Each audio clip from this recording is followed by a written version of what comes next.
Magandang araw po sa inyong lahat mga kababayan. Mayroon tayong napakahalagang isyu na ating tatalakayin.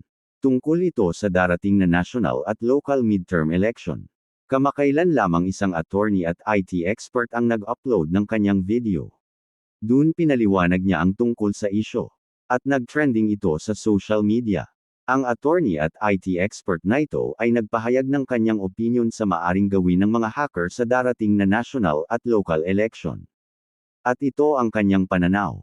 Anya, pwedeng ma-hack ng mga hacker ang sistema o manipulahin ang resulta ng halalan.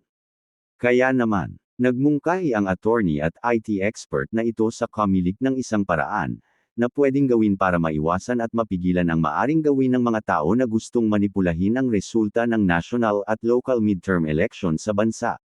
Ayon sa attorney at IT expert na ito dapat hindi nakakanikta sa internet ang BCM habang sinasagawa ang butuhan. Dahil pwedeng mapasok ng mga hacker ang system ng VCM at panipulahin ang resulta sa loob nito habang nakakonekta ito sa internet. Para mapigilan ito kailangan walang internet connection sa VCM habang sinasagawa ang halalan.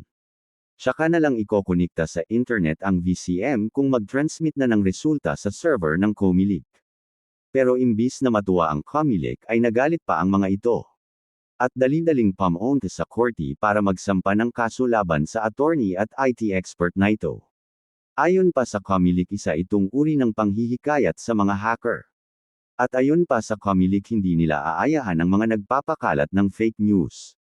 Pero ang tanong, matatawag bang fake news ang isang mungkahi na makakatulong sana upang magkaroon tayo ng malinis at may integridad na halalan?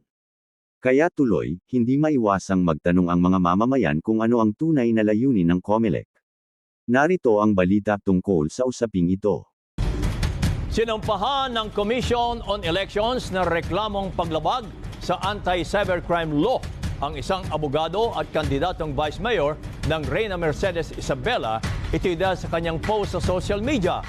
Ayon sa komisyon, hindi nila hahayaan ang sinuman na magpakalat ng mga fake news kaugnay ng nalalapit na halalan. Maagang nagtungo sa Manila City Prosecutor's Office sa mga opisyal ng Commission on Elections, dalang mga dokumentong naglalaman ng reklamong paglabag sa anti-cybercrime law laban sa isang abogado at kandidatong Vice Mayor ng Reyna Mercedes sa lalawigan ng Isabela. Ang ugat ng reklamo dahil sa isang post sa social media noong Enero. Ngayon ay meron akong ginawang demo, hypothetical na voting machine, at ipapakita ko sa inyo yung code.